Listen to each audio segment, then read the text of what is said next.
All right, so we have a right-hand drive FD here in the shop. So I'm going to be showing you guys how to take the evaporator out, and then going to be showing you the process of changing out the expansion valve in the evaporator. So it's a pretty simple to take the evaporator out. Some people think that you got to take the dash out, but you actually don't. You just have to take the glove box out, and then two nuts, and the evaporator is out. So first step to doing that is that we're going to take this panel out. All we got to do is take out this this one button clip and then unclip this panel. So let's do that now. All right, once you got that panel out, next thing you do is you're going to open up the glove box, and on each side you're going to push in on these tabs on each side,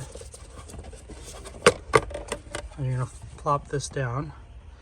Okay, once you get access to that, you're going to take out these two side trims to get access to some screws on the back of the bracket on the back.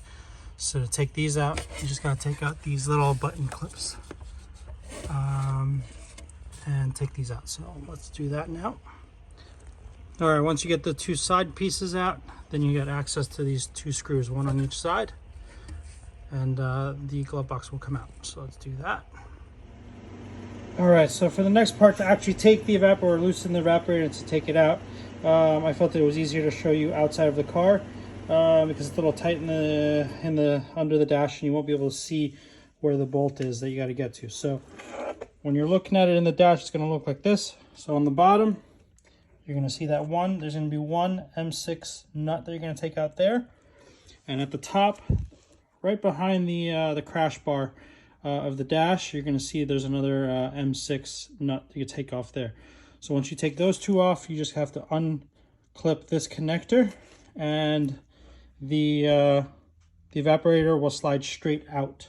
Make sure that the grommet on the firewall is taken out, so that way it's not impinging or stopping you from pulling the thing straight out. All right, so I'll show you that next.